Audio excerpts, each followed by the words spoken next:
വീണ്ടെടുപ്പുകാരനും രക്ഷകനുമാകുന്ന യേശുക്രിസ്തുവിൻ്റെ നാമത്തിൽ എന്നെ ശ്രദ്ധിക്കുന്ന എല്ലാവർക്കും എൻ്റെ സ്നേഹവന്ദനം ഈ അവസരത്തിൽ അറിയിക്കട്ടെ. വ്യത്യസ്ത തരത്തിലുള്ള മനുഷ്യരെ, സ്വഭാവ സവിശേഷതകളുള്ള വ്യക്തിത്വങ്ങളെ ഈ ലോകത്തിൽ നമുക്ക് കാണുവാൻ കഴിയും. നാം ദൈവവചനം പഠിക്കുമ്പോൾ വിശേഷാൽ നീതിമാന്മാരും ദുഷ്ടന്മാരും എന്ന രണ്ട് തരത്തിലുള്ള വ്യത്യാസം ഈ ലോക മനുഷ്യരിൽ നമുക്ക് കാണുവാൻ കഴിയും. ഈ ലോകത്തിൽ ജീവിക്കുന്ന എല്ലാ മനുഷ്യരും ഈ രണ്ട് സ്വഭാവ സവിശേഷതകൾ അടങ്ങുന്നവരാണ്. ഒന്ന് നീതിമാന്മാർ, രണ്ട് ദുഷ്ടന്മാർ.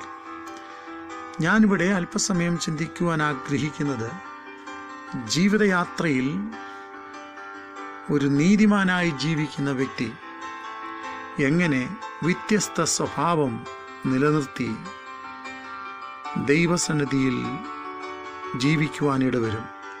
അതിനായി അല്പസമയത്തെ ചിന്തയ്ക്കായി 1-ാം സങ്കീർത്തനം അതിൻ്റെ 1, 2, 3 വാക്യങ്ങൾ ഞാനിവിടെ വായിക്കുന്നു. ദുഷ്ടന്മാരുടെ ആലോചന പ്രകാരം നടക്കാതെയും പാപികളുടെ വഴിയിൽ നിൽക്കാതെയും പരിഹാസികളുടെ ഇരിപ്പിടത്തിലിരിക്കാതെയും യഹോവയുടെ ന്യായപ്രമാണത്തിൽ സന്തോഷിച്ചു അവൻ്റെ ന്യായപ്രമാണത്തെ രാപകൽ ധ്യാനിക്കുന്ന മനുഷ്യൻ ഭാഗ്യവാൻ. അവൻ ആറ്റരികത്ത് നട്ടിരിക്കുന്നതും തക്ക കാലത്ത് ഫലം കായ്ക്കുന്നതും ഇലവാടാത്തതുമായ വൃക്ഷം പോലെ ഇരിക്കും. അവൻ ചെയ്യുന്നതൊക്കെയും സാധിക്കും. ഇവിടെ ജീവിതയാത്രയിൽ വ്യത്യസ്ത സ്വഭാവം പുറപ്പെടുവിക്കുന്ന ആത്മമനുഷ്യൻ്റെ വ്യത്യാസം എന്ത് എന്നതിനെക്കുറിച്ച് ചില ചിന്തകൾ ഇവിടെ പങ്കുവയ്ക്കട്ടെ. 1.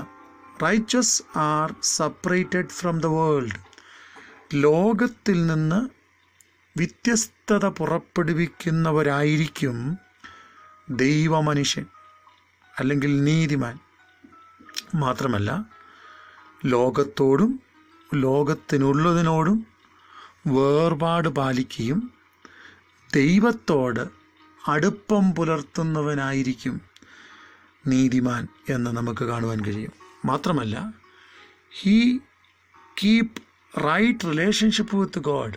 ദൈവവുമായി വ്യക്തമായ അല്ലെങ്കിൽ അഭേദ്യമായ ബന്ധം പുലർത്തുന്നവനായിരിക്കും ദൈവമനുഷ്യൻ എന്ന് നമുക്ക് കാണുവാൻ കഴിയും. അപ്പോൾ ദൈവമായിട്ട് ബന്ധം പുലർത്തുന്ന ഒരു മനുഷ്യൻ അവൻ ലോകവുമായി എപ്പോഴും വേർപാട് ആചരിക്കുന്നവനായിരിക്കും. മാത്രമല്ല, ഈ ലോകത്തിന് അനുരൂപപ്പെടാതെ മനസ്സ് പുതുക്കി രൂപാന്തരമുള്ളവനായി ദൈവാനുരൂപിയാകുന്ന പുതുമനുഷ്യനായി ദൈവവചനത്തിനനുസാരമായി ജീവിക്കുകയും ദൈവകൽപ്പനകൾക്ക് പ്രാധാന്യം കൊടുക്കുകയും ചെയ്യുന്നവനായിരിക്കും. അങ്ങനെയുള്ളവനെക്കുറിച്ച് നാം പഠിക്കുമ്പോൾ ദൈവവചനത്തിൽ അങ്ങനെയുള്ള വ്യക്തിത്വത്തെക്കുറിച്ച് പഠിക്കുന്നത് അവൻ കുറ്റാരോപിതനാകുവാൻ ഇടയില്ല. മാത്രമല്ല, അവൻ ദൈവത്തെ ഭയപ്പെടുന്നവനായിരിക്കും. മാത്രമല്ല, അവൻ നീതിമാനായിരിക്കും. മാത്രമല്ല, അവൻ ടേണിങ് എവേ ഫ്രം ഈവിൾ, ദുഷ്ടതയിൽ നിന്നും ലോകത്തിൽ നിന്നും വേർപാട് പുലർത്തുന്നവനായിരിക്കും. എല്ലാത്തിനേക്കാളും ഉപരിയായി he always remember the identity in Christ. യേശുക്രിസ്തുവിൽ തനിക്കുള്ള വ്യക്തിത്വം അല്ലെങ്കിൽ വ്യക്തി നിലവാരം എപ്പോഴും കാത്ത് സൂക്ഷിക്കുന്ന ആളായിരിക്കും. അല്ല, ഈ കളങ്കമുള്ള ലോകത്തിലൂടെ അവൻ ജീവിക്കുമ്പോൾ യാതൊരു കാരണവശാലും ലോകത്തിൻ്റെ മലീമസതകൾ, കളങ്കങ്ങൾ പറ്റാതെ വണ്ണം ദൈവസന്നിധിയിൽ വിശ്വസ്തത പാലിക്കുന്ന ഒരു വ്യക്തിത്വമായി മുൻപോട്ട് പോകുവാൻ താൻ എപ്പോഴും ശ്രമിക്കും. അതുകൊണ്ടാണ് നാം അവിടെ വായിച്ചത്, ദുഷ്ടന്മാരുടെ ആലോചന പ്രകാരം നടക്കാതെയും പാപികളുടെ വഴിയിൽ നിൽക്കാതെയും പരിഹാസികളുടെ ഇരിപ്പിടത്തിലിരിക്കാതെയും യഹോവയുടെ ന്യായപ്രമാണത്തിൽ സന്തോഷിക്കും. രണ്ടാമതായി ഞാനിവിടെ പറയാൻ ആഗ്രഹിക്കുന്നത്, righteous are always satisfied with word of God. ദൈവവചനത്തിൽ സന്തോഷിക്കുന്നവനായിരിക്കും. എന്ന് പറഞ്ഞാൽ ന്യായപ്രമാണത്തെ രാപകൽ സന്തോഷിക്കുകയും അതിൽ ധ്യാനിക്കുകയും ചെയ്യുന്നവനായി ദൈവസന്നിധിയിൽ മുൻപോട്ട് പോകുവാനിടയായിത്തീരും. മൂന്നാമതായി, riches are satisfied by God.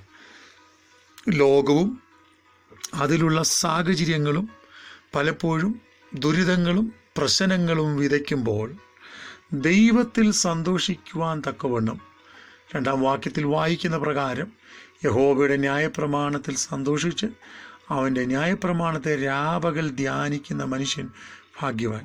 അപ്പോൾ അവൻ ആറ്റരികത്ത് നട്ടിരിക്കുന്നതും തക്ക കാലത്ത് ഫലം കായ്ക്കുന്നതുമായ വൃക്ഷം പോലെ ഇരിക്കും. അപ്പോൾ സാറ്റിസ്ഫൈഡ് വിത്ത് ഗോഡ്, ദൈവവുമായി സന്തോഷവും സംതൃപ്തിയും പുലർത്തുന്ന ഒരു വ്യക്തിയെ സംബന്ധിച്ചിടത്തോളം, ഒന്ന്, അവനിലുണ്ടാകുന്ന വ്യത്യാസം അവൻ തക്ക കാലത്ത് ഫലം കായ്ക്കുന്നതും മാത്രമല്ല, അവൻ്റെ ജീവിതയാത്രയിൽ he may be always unfading in his life, ഇലവാടാത്തതുമായ വൃക്ഷം പോലെ ഇരിക്കും. ഈ ലോകത്തിലെ പ്രശ്നങ്ങളുടെ മുമ്പിൽ, ഈ ലോകത്തിൻ്റെ പ്രതികൂലങ്ങളുടെ മുമ്പിൽ ആത്മഹത്യയ്ക്കോ അല്ലെങ്കിൽ ജഡീകതയ്ക്കോ അല്ലെങ്കിൽ ലോകമോഹത്തിനോ കീഴ്പ്പെടാതെ അൺഫെയ്ഡിങ് ആയി ഇലവാടാത്തതുപോലെ വിശ്വസ്തതയും സത്യവും നീതിയും നിർമ്മലതയും പുലർത്തി യഹോവയ്ക്ക് കൊള്ളാവുന്നവരായി ജീവിപ്പാൻ തക്കവണ്ണം ജീവിതയാത്രയിൽ ശ്രമിക്കുന്നവനായിരിക്കും ദൈവമനുഷ്യൻ. ആയതിനാൽ ഇന്നെന്നെ കേൾക്കുന്ന ദൈവമക്കളെ, നമ്മുടെ ജീവിതയാത്രയിൽ ദൈവത്തിന് ഫലകരവും ദൈവ ഇഷ്ടപ്രകാരം ജീവിക്കുകയും ദൈവത്തോട് അഭേദ്യമായ ബന്ധം പുലർത്തി മുൻപോട്ട് പോവുകയും ചെയ്യുന്ന വ്യത്യസ്തമായൊരു സ്വഭാവം, ലോകമനുഷ്യരെക്കാൾ മഹൽത്തരമായൊരു സ്വഭാവം, അത് നമ്മുടെ ജീവിതത്തിൽ പ്രാവർത്തികമാക്കി മുന്നേറുവാൻ സർവശക്തനാകുന്ന ദൈവം നമ്മെ ഏവരെയും സഹായിക്കട്ടെ. വിശേഷാൽ ഈ ലോകത്തിലേക്ക് നോക്കുമ്പോൾ ലോക സുഖ സൗകര്യങ്ങളാകുന്ന പ്രതാപങ്ങൾ അതിൻ്റെ മോടിയോടുകൂടെ നമ്മെ മാടി വിളിക്കുമ്പോൾ അതിൻ്റെ നടുവിൽ വീണുപോകാതെ, ദുഷ്ടന്മാരുടെ ആലോചന പ്രകാരം നടക്കാതെ, യഹോവയുടെ വഴികളിൽ ഇഷ്ടപ്പെടുകയും അതിനായി ആശ്രയിച്ച് ക്രമീകൃതമായ ഒരു ജീവിതത്തിനായി ഒരുങ്ങി മുന്നേറുവാനും സർവശക്തനാകുന്ന ദൈവം ഏവരെയും സഹായിക്കട്ടെ. സ്വർഗീയപിതാവേ, എന്നെ കേൾക്കുന്ന എല്ലാ പ്രിയപ്പെട്ടവർക്കായും സ്തോത്രം. എല്ലാവരെയും അങ്ങയുടെ മുറിഞ്ഞ കാര്യങ്ങളിലേക്ക് ഏൽപ്പിക്കുന്നു. സ്വർഗം മാനിക്കണം, ദൈവപ്രവൃത്തി കൊണ്ട് നിറയ്ക്കണം. ആവശ്യമുള്ള എല്ലാ അനുഗ്രഹങ്ങളും നിൻ്റെ ജനത്തിൻ്റെ മേൽ കർത്താവ് പകരണം. ഈ വഴുവഴുപ്പുള്ള ലോകത്തിൽ വഴുതിപ്പോകാതെ ജീവിപ്പാൻ ആവശ്യമായ ദൈവകൃപയുടെ ശക്തി ദൈവത്തിൽ വിശ്വസിക്കുവാൻ ആഗ്രഹിക്കുന്ന, ദൈവസന്നിധിയിൽ സമർപ്പിക്കുവാൻ ആഗ്രഹിക്കുന്ന എല്ലാവരുടെ മേലും സ്വർഗം പകരണം.